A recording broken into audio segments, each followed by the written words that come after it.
Welcome to Atlanta Tarot. This is the tarot forecast for Leo for the month of June, July, or the time of June, July 2023. So you are in your 12th house, Leo, which is the house of secrets.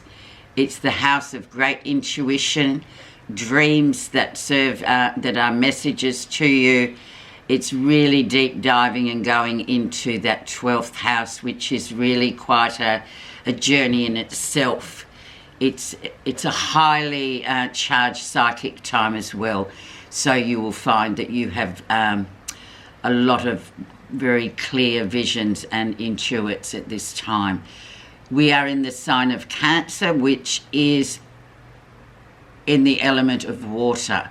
So very much a time of just emotions, letting feelings come to the surface, and probably, you know, lots of things in the 12th house also, Leo, come back up to the surface, things that we kind of bury for the other 11 months of the year, but this is the time where we retrieve those buried things.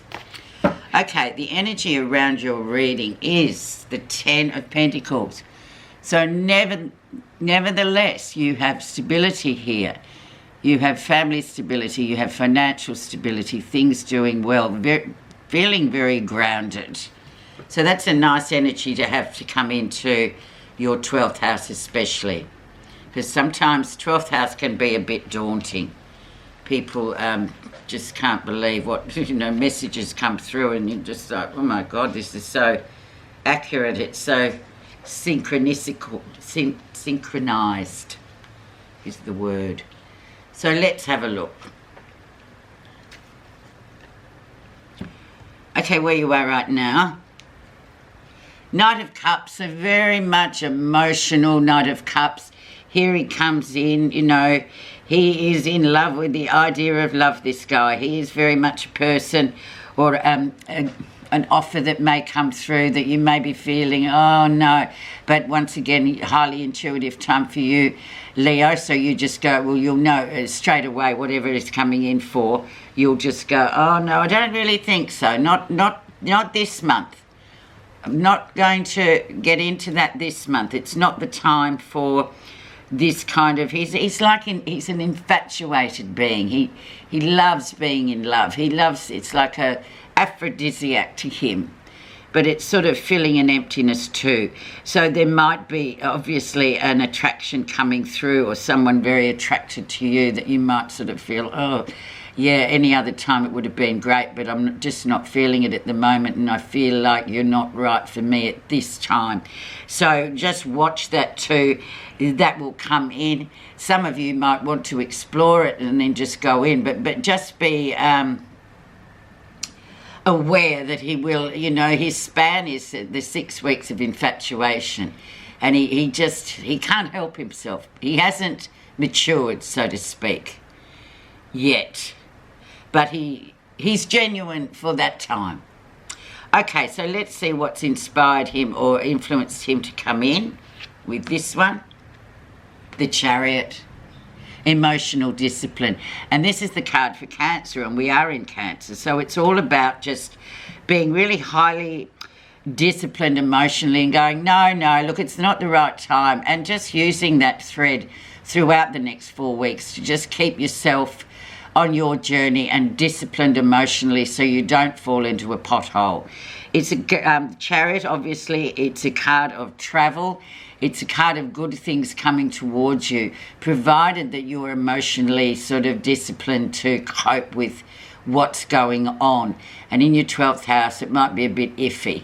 So just take the best out of it, and I would say, just really work on your emotional discipline this month, especially with other people coming in that, you might be obviously very attractive to them at this time, so they'll be wanting something from you. So it's up to you whether you jump on board or not, but use your intuition. Let's see what was going on in May, June.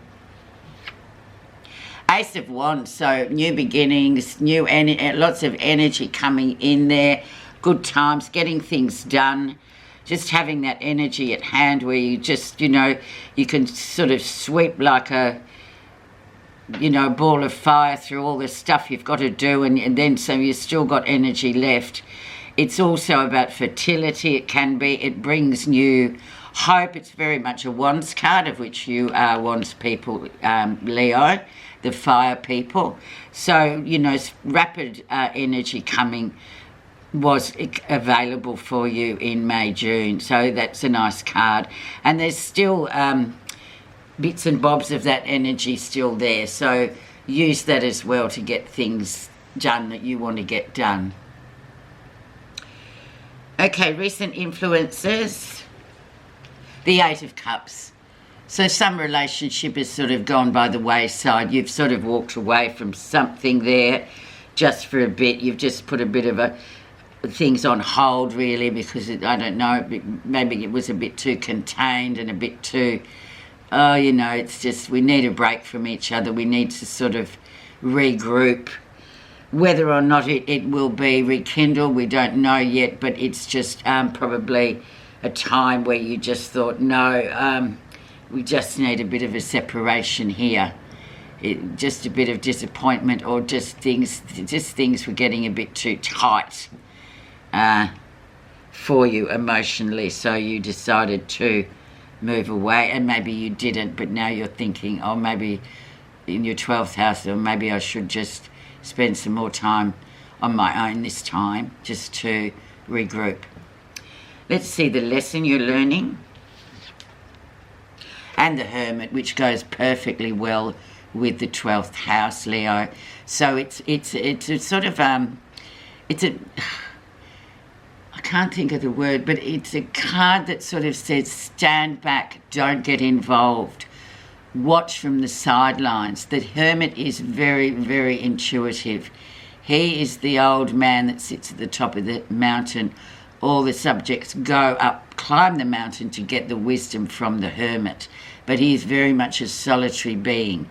So it's sort of indicating time needs to be spent not delving in and, you know, finding out what's this and who's who. It's about using your intuition and conserving your energy just to sit back and wait. Let the universe send what's going to come for you to you without you trying to force things or open things that aren't ready to be open. So it's all very much about just standing back and being an observer for this 4 weeks, and really gaining a lot of insight into that as well, especially to these relationships, I feel, that are going on, and your relationships in general with people.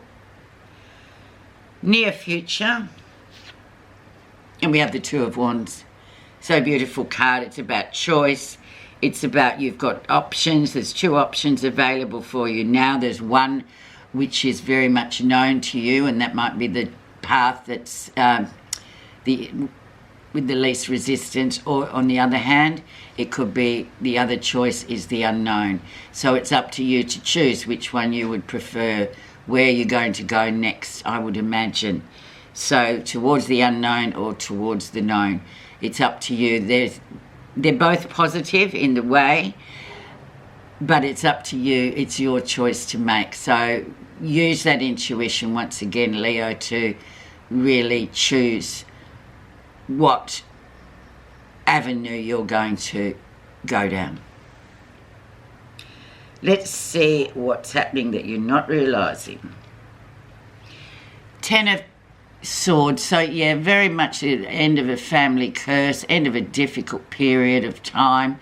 Very much mind energy here, and that would have been June in a way too. May, June, Gemini energy, winds blowing this way and that.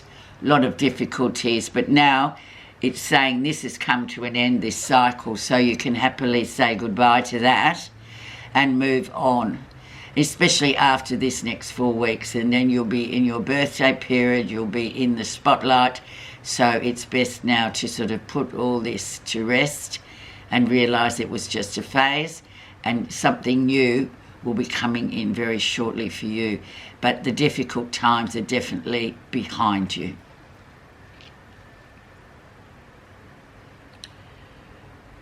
how others see you. Seven of Cups, the card of the illusion. The card of if it looks too good to be true, it probably is. So this card is a really strong card, and it's almost the card of, it's like, as human beings, we want everything. We see, we want this, we want that. There's all these options, but we want them all. However, unfortunately, we can't have them all of the time. We can only have them some of the time. But it's just a card that sort of says to you, be really circumspect about any offers that come through this time. They might seem amazingly too good to be true. And if that's the case, you need to heed that warning and just go, oh, okay, I'll just give that a bit of breathing space for a while. I'll just leave that, like as the Hermit says to you, just leave it for now, because it could end up being too good to be true. Positive feelings. And we have the Ten of Cups. So the happiness card, or the facade of happiness card. It's got two meanings, really. It can be the pretty, lovely picture that everyone sees, your relationship or your happiness and your emotional state. Or it could be that you really are sort of quite happy and enjoying your emotional state at the moment. But obviously it's a relationship card, isn't it? And it's about that happiness that you probably crave. I mean, we all crave it, don't we? And you're feeling quite positive about that. So that to me sort of says a lot. And it will be, during this 4 weeks, it will be really interesting coming out the other side and thinking, yeah, okay, oh, look, I'm really happy. I know where I want to be next, and I know what kind of relationship I want next. So it's a nice card, and it's a good positive way to sort of feel, especially in this 12th house. The outcome. And we have the Queen of Cups.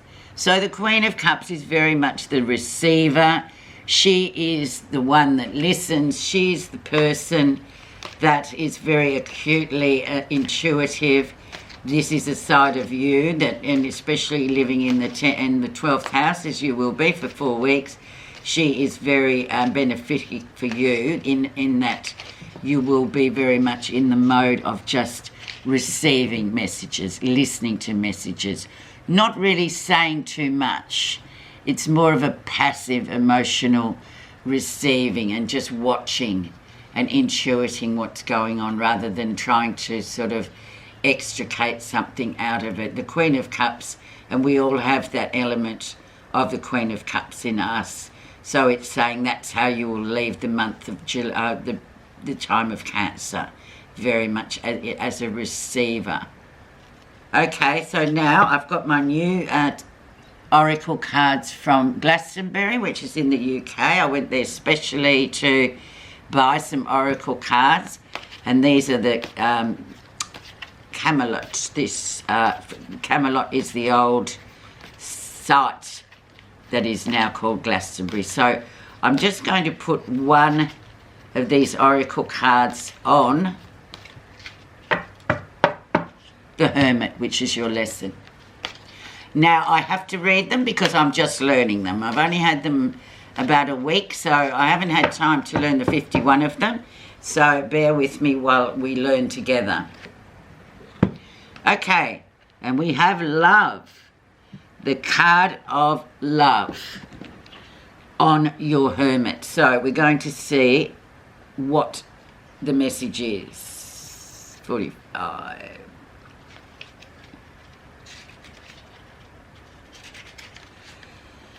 This marker reminds you to show kindness and compassion to all who you meet on your path, be it a beggar on the street corner or a co-worker, family member, an animal or a plant whose leaves need pruning. This marker asks you to shift perception from yourself as a solitary person on earth to one who's part of a living system. Love is what made you, so keep it flowing. Remember to receive love as well. Ask yourself, am I blocking love? This marker reminds you that you're as connected to all life as it is to you, and that you're responsible to be the steward of love of the God and Goddess. Love is without conditions. It is respectful, mindful, sees all life as sacred and acts in accordance. Love reminds you that this very planet is a living being. So there it is, a very fortunate and transformative omen. So what a wonderful way to view this next 4 weeks of yours, Leo. Thank you so much for listening, and I'll talk to you soon. Thank you.